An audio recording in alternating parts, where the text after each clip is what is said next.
Hello and welcome back to the X-Files Revisited, the only podcast where alien abductions, magic acts, and virtual reality gun battles are just another Tuesday. Today we are putting Season 7 under the microscope and breaking it down the only way we know how, with our famous or infamous top 5, bottom 5 episodes. What soared, what flopped, which episodes made us question reality, and which episodes just made us question the writers. So, Ryan, as per usual, my preparation for this episode has been intensive. Minimal. Pretty much 10 minutes before we sat down, I sat with a pad and a bit of paper, tried to remember episodes as best I could, and cobbled together a top 5 and bottom 5 that will enrage you, which will just give me even more pleasure throughout this full podcast. I have our scores on hand at any point. You know, if you actually want, they mean nothing to you. Our work, nothing. Our work that has gone into this means nothing to you. These season wrap up Absolutely just nothing. seem like formality. I ache over them. I sit with them and I wrestle with it, trying to figure out what is best, which one do I like most, which one is the worst, which one is the most offensive. But you're just like, oh crap, we're gonna go on in 10 minutes. What can I remember? Yep. Yeah, boom. And then a random order. But what I will tell you is there was no like normally when I sit down to this, there's like an episode I hated, or there's an episode that I absolutely loved. So finding like the number ones are easy. Like I would say this time is probably the hardest. Like there's no really? there's no like stand out. This is by far the best episode. It was tough for me. I would probably agree that there is no for sure best episode. But there are two episodes we both gave a 1.5. So like they would can't remember. Because you gave them a 1.5. Go and tell me what they were. We both gave the Sixth Extinction Part 2 a 1.5. Right. Okay. And even Part 1 we only gave a 2. And then oh no, so that was your only 1.5. So that was clearly, from a score standpoint, Sixth Extinction Part 2 was clearly the worst episode of the season for you, based purely off scores. So if you say anything different, but you gave a couple of 2.5. 2.5. So you gave First Person Shooter a 2.5, and you gave Rush a 2.5. So I would expect to see in your bottom 5. So I was expecting your bottom 5, Sixth Extinction Part 1 and 2. I would expect to see Rush. I would expect to see First Person Shooter. And then it's a close call after that between a couple of others. But I'm guessing Orison. Orison or Thief, based on your scores. That's what should be in there, based on your scores. But I'm guessing, knowing you. Okay. Yep. Bottom 5s. Who wants to go first? I'll go first this time if you want. Go on. So, my number 5 is All Things. Okay. All right. Yeah, when I think back to it, so tedious. Scully's spiritual journey, written and directed by Gillian Anderson. It's slow, it's ponderous. It feels like a meditation workshop for the X-Files rather than like an episode with heart. The pacing was glacial, and Mulder's barely there. Everything about it was just repulsive. And like it felt like it was an episode that stopped the momentum of the season. Yeah. So yeah, it made, when I thought back to it, I was one that it was definitely making the list. Okay. Yeah. My number 5 is Fight Club. Right. This is an episode that I've actually come around on as saying is a good episode, not a great episode. I wouldn't even say it was a very good episode, but it's just I went into this expecting the worst episode of the season. Easy. Mhm. According to IMDb users, it is the worst episode of the season. So that kind of mixed with what was already my feeling on it going in, I was sure it was the worst of the season. So the fact that it only makes number 5 is actually quite a respectful turnaround. It's it's a good episode. It's not a great episode. All the logic in it kind of falls apart. There ain't any logic in it. That's the point. But it does have enough funny moments in it, enough Mulder and Scully moments in it that make me go, you know what? Some episodes have no redeeming features, and that's what makes them terrible. This does have some on fire Mulder and Scully stuff, so I can watch it again, even if it's not going to be high on my list of rewatches. Yeah. Okay, my number 4 of the bottom 5 was Rush. Okay. High schoolers with super speed abilities. It should have been thrilling. Instead, it was dull. It's like The Flash, but with none of the fun. The kids weren't interesting. The mystery was flat, and it just felt like it needed proper work on the script. It just jumped about. There's no explanation as to why it happened, and there's no explanation after the fact because they just filled the hole with cement because that was the easiest option. It just it just was one of those episodes where you're like, it feels like a filler episode. Yeah. Oh, it's my number 4 as well. So I'll Mulder and Scully. This is the opposite of Fight Club in the sense that Mulder and Scully simply don't need to be there. You take them out of this episode, they achieve nothing. They affect nothing. Like, if you throw characters into a story, then like a stone in water, they should send ripples, and they simply don't. Like, all the events that take place with all the other characters, the characters of the week, would still take place without Mulder and Scully being there. They affect nothing. They learn nothing. And they're not. They don't even have like a good chunk of screen time with banter to help you get over that fact. Like, if I'll happily spend 40 minutes with Mulder and Scully just chewing the fat about nonsense, learning nothing, affecting nothing, just as long as that chewing of the fat is entertaining. But there's none of that here either. So I'm just like, I'm stuck with this bunch of characters who feel like they're in a low rent episode of Smallville and are just uninteresting, and it goes nowhere essentially. But yeah, number 4. My number 3 is first person shooter. Mulder and Scully in a deadly VR game. On paper, sounds like it could be awesome. In reality, it's pixelated disappointment. The action was clunky, really clunky. The dialogue was so dated and just ill-fitting, and it somehow managed to make video games seem really boring and cringy.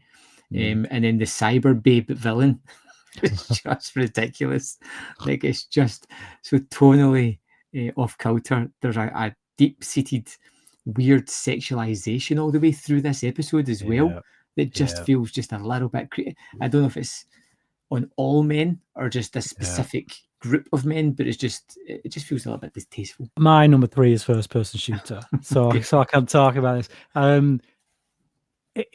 It seems to want to make a commentary about sexism, but it's blatantly sexist in the way that it tries to go about it, and not in a kind of this is like a clever like satirical way that that draws attention to the audience's own sexism. No, it's just written in a way that is actually sexist and don't even realize it, even though it's making a point about sexism, because they have the one female character that's in this company, this computer company, who's designing these games, and it's her character that's running amok in it, and it just so happens that she has made her character this super sexy, the man's dream, basically. So so she's made her own character as if it was actually a man who'd made it. Like if you showed me that character and you said, "Who's made that?" I'm like, I've got an image in my mind, and it looks like the comic book guy from The Simpsons. And I'm like, yeah, that guy's made it. So by making it a woman that's actually made it, you're kind of like you're feeding that sexist idea that even women themselves should hold it aloft as the it doesn't work. There's some good banter between Mulder and Scully in the first half, but the more we get into the computer generated world, it just falls apart. It's there. That's the best way to put it. Yeah, complete and utter. Yeah. My number 2 is Thief. Okay. A voodoo revenge tale with a heavy-handed southern stereotypes and zero suspense. It's one of those ones where the villain is chewing every bit of scenery, but not in a good way. He's like hamming it up where no one else in the entire episode is, and it just feels wrong. And then you've got the plot device of magic dirt. Never really enthused, Brian. It's hard to get behind that. Like it's strange credibility even for the X-Files. This was one of the ones that was again boring. It's objectively it's not a bad episode, but it's so middle of the road. X-Files is one that I would easily skip over. I wouldn't go, oh, I hated that so much. I wonder if my opinions changed. I wonder if it could get better. This is just a skip. Yeah, like if it wasn't so long, if it wasn't for the fact that we saw this not so long ago, we wouldn't remember it. And I think even going into the episode, when you asked me about it, I was like, I honestly can't remember anything about this one going in. And then it was only like when we were watching it, I was like, okay, yeah, I know this one. But it is quite dull. And it is that thing where on an objective level, actually they're doing enough in there to earn it a 3-star rating. Like it's well directed, it's well shot. There's nothing wrong with the performances greatly. It's just a bit boring. Now we both rated this higher than any of the episodes we've done. This isn't in my bottom 5, by the way. I gave it a 3. So I would probably thinking back to it. I'm not watching this again. Yeah, and yet you rated it higher than First Person Shooter and Rush and All Things. But this one I can kind of understand, because it's like you can look at First Person Shooter and say that is objectively bad. My score for that episode is because it's objectively bad. And some people will argue, again, it's still subjective. There's no such thing as objectively bad. Sorry, but if you got certain skills and how certain things should play, it is objectively bad in the sense that it's not well made. Yeah. But there are things in it I can have fun with. There is enough in there where I'm like, you know what, as crap as this is, as sexist as this is, there's that one scene in it that I would really like to see again. So it's got something like that kind of pops, even though the rest of the stuff around it is crap. And whereas like Thief is just like, again, I don't remember anything about it. It's just so middle of the road, unmemorable. Like objectively, it's a 3-star rating, but okay. So so I get that. I kind of understand it, but it still betrays the scores that you gave to them. So okay. So my number 2 is, and I'm doing my usual game here of cheating. It's the 2-part opening episode of the season, which is the 6th Extinction, parts 1 and 2. The first part alone was just terrible. It's a terrible way to start the season. It's really where the mythology stuff starts to go a bit down the toilet. I think the mythology kind of redeems itself a bit in other episodes in the season, but that opener really is the sign of what's to come with the mythology. In that it's like, okay, it used to always be a guaranteed good time at least, but now it's like, I don't know what I'm going into here. But that 2-parter, not not the way to open a season up at all. All these, Mulder hearing voices, like telepathy that never comes back into it in any kind of way that means anything. All this stuff with connecting UFOs to creation and all the different religious texts of the world that doesn't work at all. I don't know if it kickstarted that theory or it buys into that theory, this whole notion that, we're here because of aliens. Okay, cool. Still doesn't answer the question of where the aliens came from.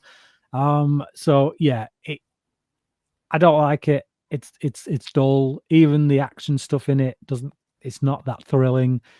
You've got big characters coming in, like Krychek and all that. Skinner's there and Cancerman's there and Mimi Rogers is there as Fowley, and so when you're bringing all the big guns in for the mythology stuff, you expect good, big things, and it's just like we get death scenes of major characters like Albert Hosteen and Fowley that are off screen, so we don't even see them. And it's like the fact that they never come back into the show again shows that they did actually die in those off-screen deaths. So it's just highly unsatisfactory. I would say it is the worst mythology 2-part episode. Yeah. Technically a 3-part episode because it came off the back of, obviously season 6's cliffhanger. Yeah, I agree with you. I agree with you so much that it's my number one. Right. Both parts. Yeah. The Sixth Extension parts 1 and 2. There's a spaceship buried in the sand. Mulder's frying his brain on a hospital gurney, and Scully's decoding ancient alien scripture like she's Indiana Jones. It's bloated, self-serious, and somehow manages to make alien contact feel like a complete and utter snooze. Yeah. And just when you think it might go somewhere, the second episode lands and it turns into a fevered dream of just torture. And that's torture for us, not for Mulder. Some of the worst acting from Duchovny. Sorry, I've got, I love Duchovny, I love Mulder. And Duchovny's got some talent when it comes to the writing and directing as well. He knows how to craft stuff when he's on directing duty and he's written the script. This set up a marker for the season. If this is enlightenment, I'll stick with Monster of the Week. Yeah, and that's how the rest of my viewing went this season. Yeah, it's definitely a downward slide in terms of mythology. Like I say, I think the other, so we have the 2-parter that deals with Mulder's sister, which isn't really, it doesn't feel like your usual 2-parter mythology thing. And then we've got Requiem, which is a season closer, which is your other mythology episode. I think they're definitely a step up from this 2-parter, but I think that's like kind of, it's probably the end of an era when it comes to mythology stuff. The mythology stuff after that, it's more in line with Biogenesis, I think, personally. But we've got the poop out the way.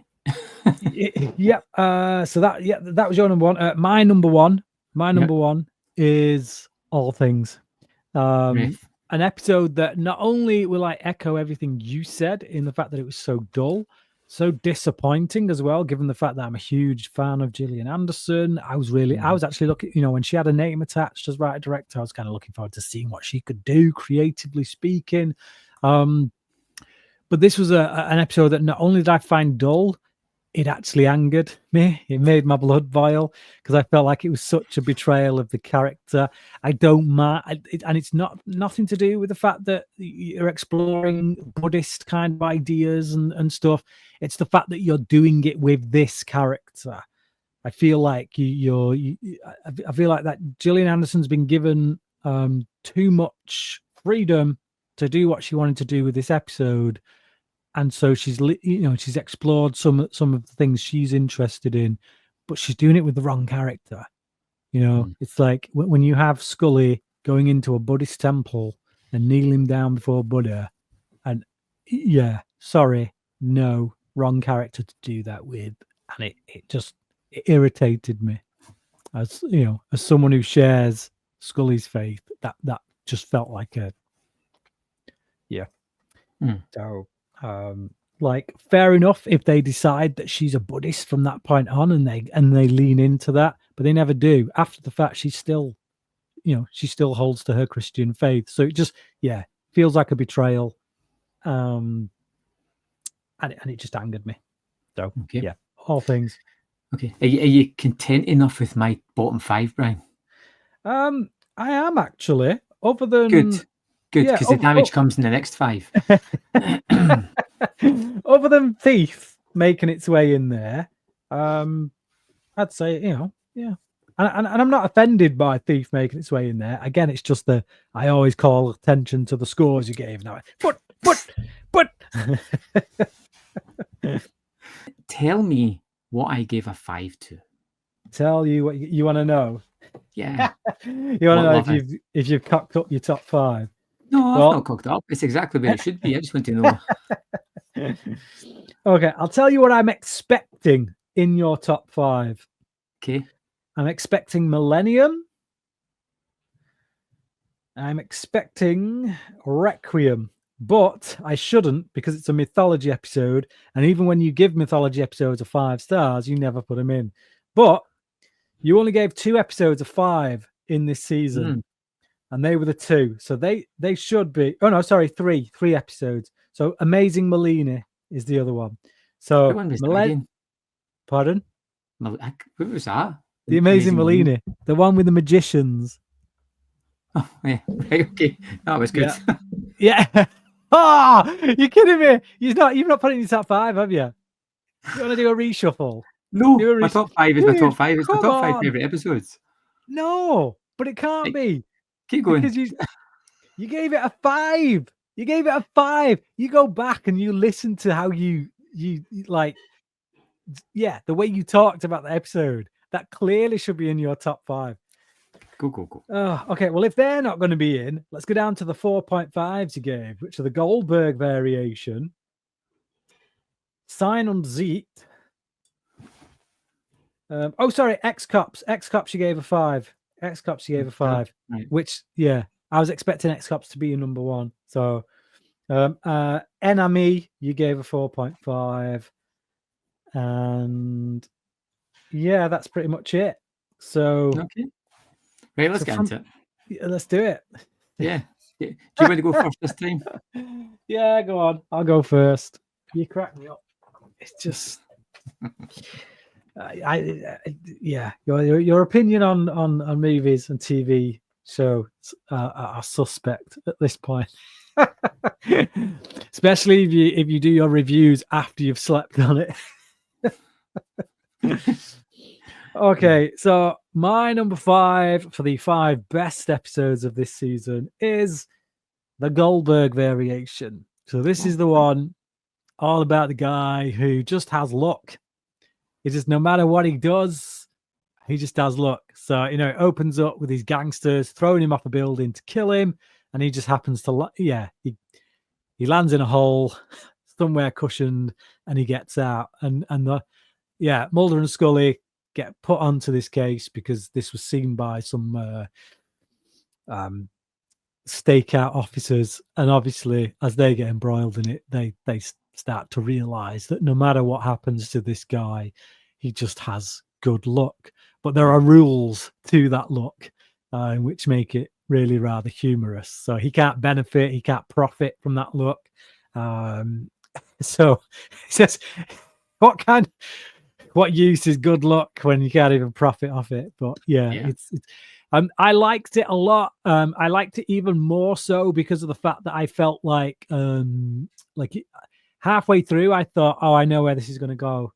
I know why he's got the luck. I know how it's going to end, blah, blah, blah. But it doesn't. There's a slight twist there. So it's a red herring that kind of leads you down the garden path, and the twist is slightly different. So, very well written. I think it was a Vince Gilligan episode. Could be wrong, but I think it was Vince Gilligan. At some point, we should do a ranking of all the Vince Gilligan episodes. We should do a ranking of the Darren Morgan episodes, and we should do a ranking of all the Vince Gilligan episodes. Let's do that when we get to it. You done for your number 5? Yeah? Just a great fun episode. Yeah. My number 5 is Enemy. written by the cigarette smoking man. It's a kind of quiet, sinister character study. It pairs Scully with her mortal enemy and puts them on a mysterious road trip. Like, it's dark and it's manipulative. It's full of uneasy tension. You're never quite sure. Well, I mean, I just feel that the cigarette smoking man is lying at all turns, but it's watching Scully being manipulated through all this and shows just how far he's willing to go to get what he wants. It was ambiguous and uncomfortable in all the right ways. I thought this was really fun, and I love the fact that he wrote this and puts Scully in a couple of situations throughout it that were just like, you're like, naughty, but I appreciate it.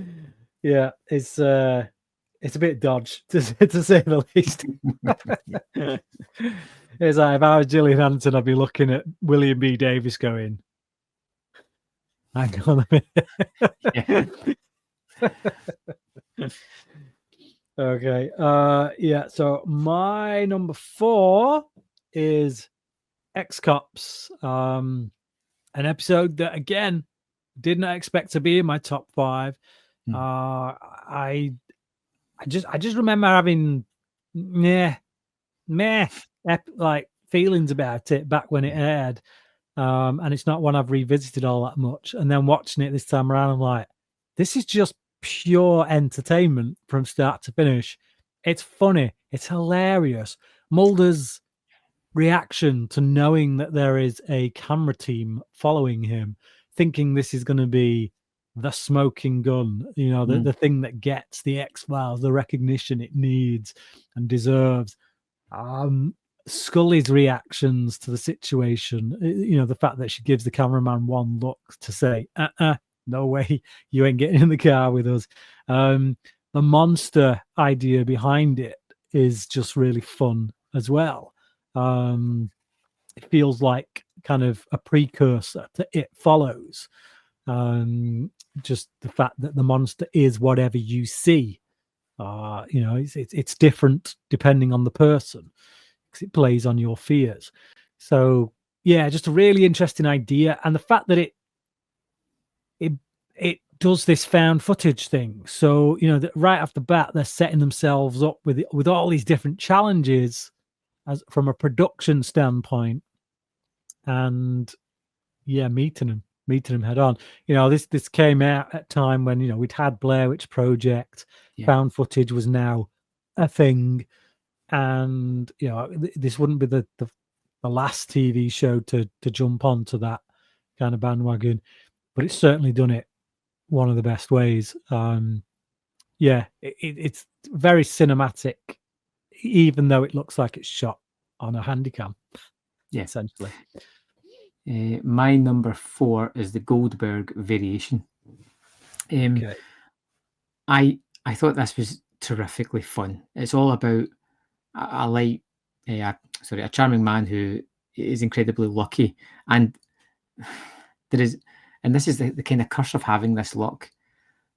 This was one episode where I got both the episode ranking and the season ranking correct, and there is absolutely no way that I can prove that it wasn't a fix. And anybody who watches or listens to that is going to think it was a fix. And that annoys me even more because it wasn't, and it's such a fitting episode to get that. Yeah. God. But this was like a really fun, whimsical one, and it's a rare combo for the X-Files as well because it's heartfelt and it's fun, and there's no real like bad people in it. It's just it's a very unique episode within the X-Files canon, and I loved it because of that. You feel it's going to be fun and throwaway, but it's actually got a good story at the heart of it, and a nice little twist, like you said. Yeah, definitely. So my number 3, and sticking to my rule of jumping 2-parters into one, is Sign und Zeit and Closure. The weight that was on this 2-parter to wrap up the Samantha storyline, it was quite immense because obviously it's the thing that has most defined Mulder as a character. It's the reason he went onto the X-Files. It's not necessarily something me and you have particularly cared about when it's reared its head, but it's still an integral aspect of the character. So, we've had so much about it that when you do finally wrap it up, when you deal with it in its finality, it's got a lot of weight attached. And I think because of that, in many ways, no matter what they did to wrap that side of the storyline up, it's going to be very unsatisfying on many levels to many people. And I do feel like this two-parter is that to a lot of people. I think it's very divisive. I think you either love it or you hate it. And I do love it. I think because it taps into so many different aspects of the show. It is a Monster of the Week episode. We're looking for this serial killer. This guy's taking children. It is almost like an alien abduction thing because kids are being abducted, but not by this killer. They're being whisked away by some other supernatural force. So we're on this like, then it is aliens, but no, it's not. It actually plays into a lot of the spiritual side of things that the X-Files has touched on throughout its 7-year run. So in many ways, it just, this two-parter encapsulates so much of what the X-Files is about in this story of Samantha, which is so close to Mulder, obviously. And I do like the fact that it ultimately hinges on the more spiritual side of things, that it suggests that there is something bigger than aliens, than Monsters of the Week, that is at play in the universe. So to me, and it does it with it in a way that you could read whatever religious faith you come from. You could read, you could kind of, there's enough there where you could link it to what your belief might be without it saying, no, this is the Christian faith, no, this is the Islamic faith, no, this is the whatever. It's just, there's a spiritual element to this life that we don't understand. We're never going to get all the answers to, but that's how it ends, the story of Samantha. And as I say, for a lot of people, very unsatisfying, but for me, really liked it. Yeah, and it does have a lot of touching moments in it. I do think the music by Moby is used very well on a scene that is appropriate, unlike All Things, where they used, they thought, well, Moby worked really well for closure, so let's use it again. But it was just like really morbidly dull. But no, here it works. That score, when we find, when we see all those kids at the end, just the weight that's attached to that, perfect track to use for it. Yeah, very emotional. Good stuff. I enjoyed it. Really liked it. Okay. My number 3 is Millennium, which I think was a really satisfying end for the Millennium TV show. I had watched that. I felt a bit robbed, the fact that it never came to a proper close. I think it's a suitably apocalyptic crossover, where you've got Mulder and Scully investigating a doomsday cult who are raising the dead.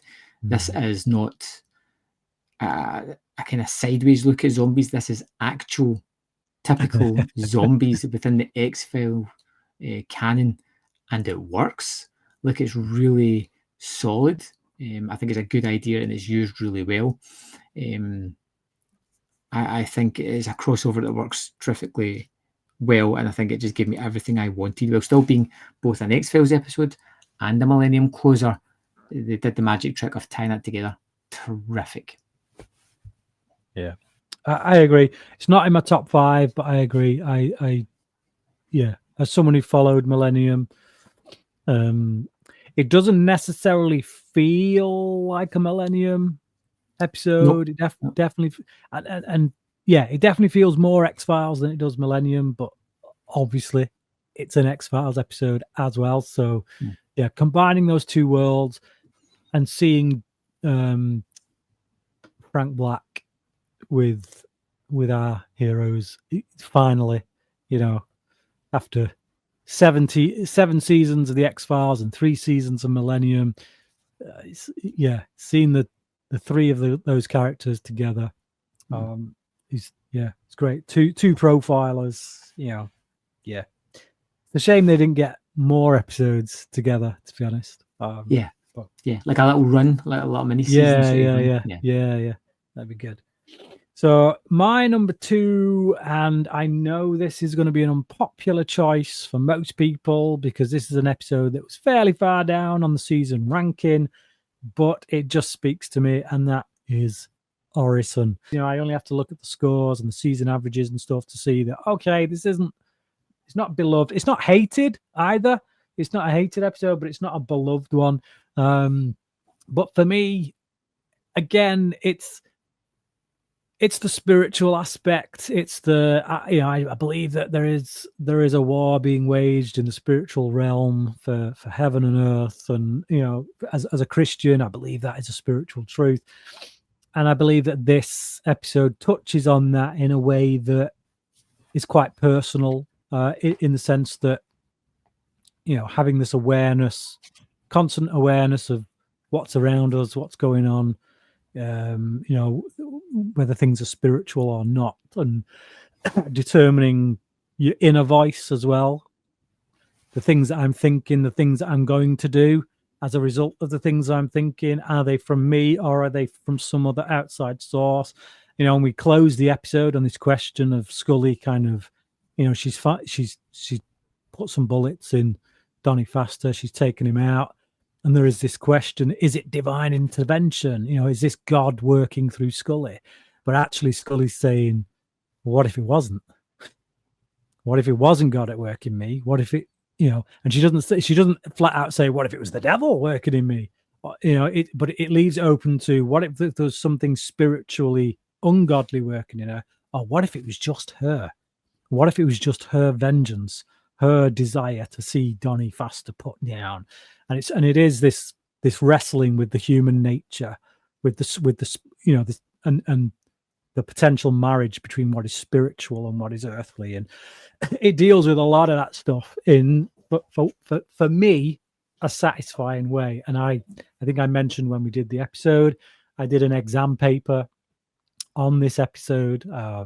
The exam itself didn't specifically call this episode out, but it invited you to take any episode of TV show and use it to answer the question it was posing. And I used this episode because of all the things I was just talking about, and got a first degree mark for that particular assignment, that particular exam question. But yeah, so it does mean quite a bit to me, but I totally get why some people would look at it and go, nah, not really a fan of Donny Faster. And yeah, so that's it. That's my number 2.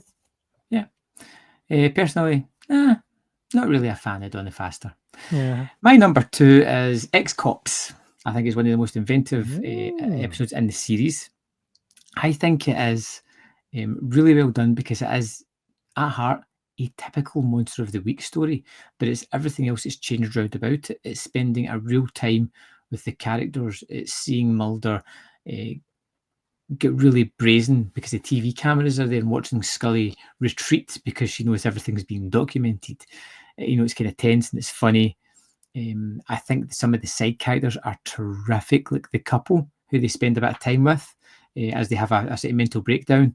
The guy there is hilarious. He was so funny, and it just kind of brought X-Files into almost the real world, and it felt as if it did a little bit.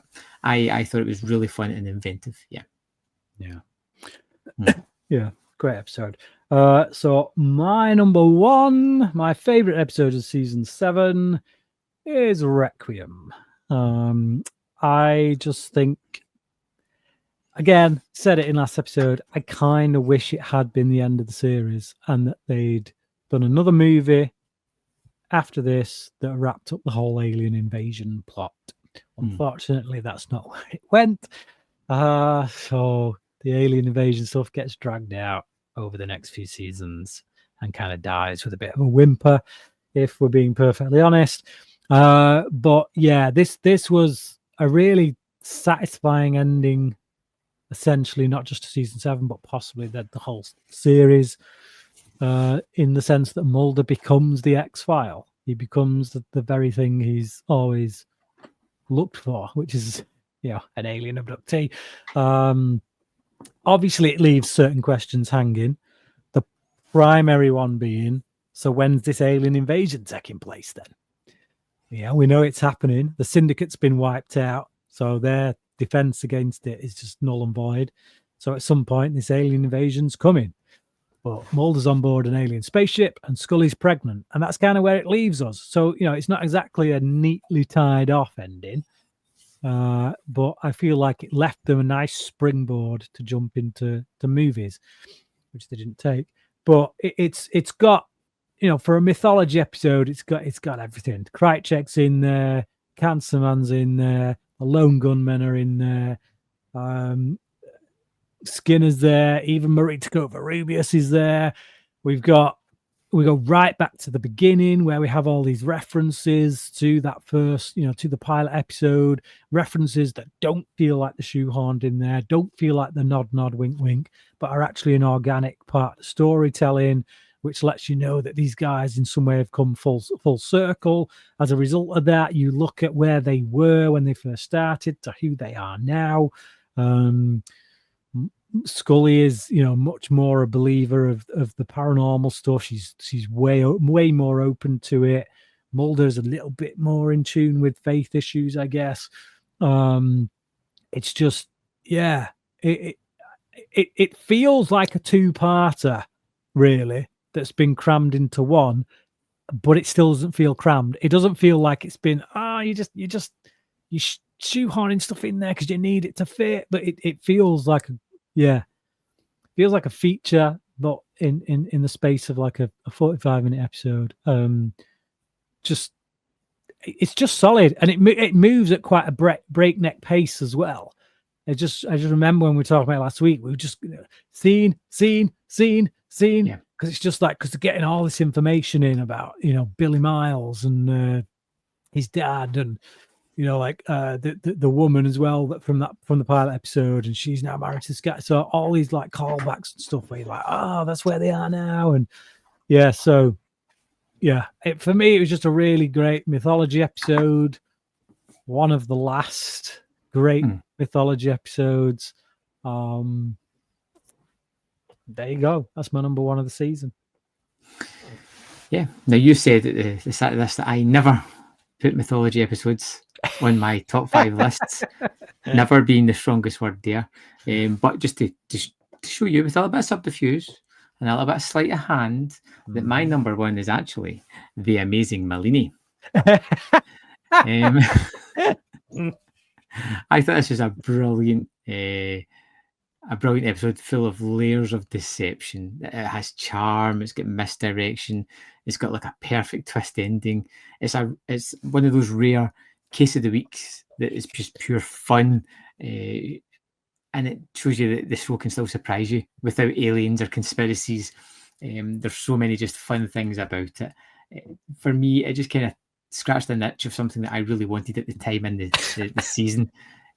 So yeah, The Amazing Malini is my number one. Now I've got to ask. Yes, it was always my number one. It was always your number one. So yes. that was your misdirection, was it? Yes. Yeah. So yeah. We've got one last little thing before we wrap up. Before we say, before we like look forward to what we've got coming in season 8. Okay. I have taken our season scores. So we take our scores at the end of the season. We average them all up to come up with an overall score for the season. Now, this season, do you care to guess what your overall average score for season 7 was? 3.7. 3.7. Now, I can tell you that both you and I did give it a 3.7. Am I right again? Yes. And get this, for the first time ever, you rated it slightly higher than I did. Because mine came in on the averages. Mine came in at a very definitive 3.7000 something or other. Yours came in at a very definitive 3.75. Right. So you rate you slightly higher than me, whereas I've always been slightly higher. Worst season so far. Pardon? Worst season so far. But is it though? Is yes. it? Yes. Because, as I say, I've totted up those averages to come up with a ranking of the season, two separate rankings, my ranking and your ranking. So you think season 7 is the worst?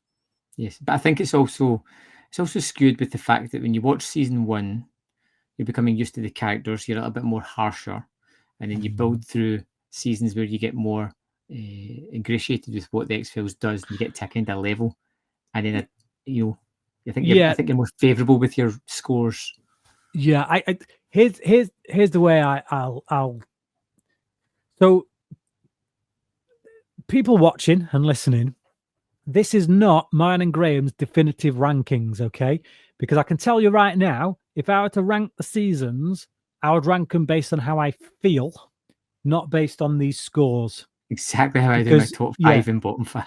Yeah, it's a bit different when I'm doing seasons. I can do it with individual episodes, but it's a bit different when I do it with seasons. Just because if you take the 5-star episodes from one season and match them up against the 5-star episodes with another season, the 5-star episodes from one season will be 6s essentially. It's like, so for me, like the 5-star episodes in season 3 are still some of the best we've had. Like for me, Piper Maroon Apocrypha, still the best 2-part mythology episode we've had. That's just my personal preference. So you put that up against any other 2-part 5-star mythology episode in another season, it bumps season 3 up. So yeah. So for you, at number 7 was season 1 with an overall average of 3.1. My number 7 was also season 1, also with an average of 3.1. Your number 6 was season 2 with an average of 3.5. My number 6 was also season 2 with an average of 3.7. Your number 5 was season 3. Yeah. With an overall average of 3.6. My number 5 was season 7 with an overall average of 3.7. And then your number 4 was season 7 with an overall average of 3.7. My number 4 was season 3 with an overall average of 3.8. Then your number 3 was season 6 with an overall average of 3.8. My number 3 was season 4 with an overall average of 4. And your number 2 was season 4 with an overall average of 3.9. And my number 2 was season 6, which I was really surprised by, with an overall average of 4.1. And both of us had season 5 at number 1 with an overall average of 4.1. Yeah. So, yeah, as you can see there, I gave season 6 and 5 a 4.1 overall average. But if I'm looking at, like, what are the best episodes in season 5 versus some of the best episodes in season 6, I'm going with season 5. So, yeah, that's just how it works. So I'm not sure that season 5 would be my number 1 if I was to go off just purely how I feel. We will rank all seasons when we get to the end of the series. We'll definitely do that. Yeah. Yeah. So Brian, give me a quick look at season 8. Season 8, right? So we're going to open with a 2-parter, a mythology 2-parter. This is the 7th extinction. This is I Wish I Was Extinct. I don't remember this being as bad as 6th Extinction at all, but it does introduce John Doggett. So right off the bat, we get this really fresh energy coming into the show. And I think you either love that or you hate it, because I know a lot of people are like, I can't accept Doggett. No, I'm out. That's it. It's like, without Mulder and Scully, there is no X-Files. And I think because of that, there was a bit of a drop in ratings. But those who stayed, I think you warmed. I warmed to Doggett anyway as the show goes on. So I think that particular dynamic is really what makes season 8. Is this okay? We've got this new guy. He's now he's butting heads a bit with Scully at first. Are they going to warm up to each other? Can we ever see Doggett kind of taking the place of Mulder? And then, boom, in the last third of the season, we've got Mulder, Scully, and Doggett. So it's like, okay, out of the frying pan into the fire. How are those relationships going to work? Once he's coming back into the fray. So it's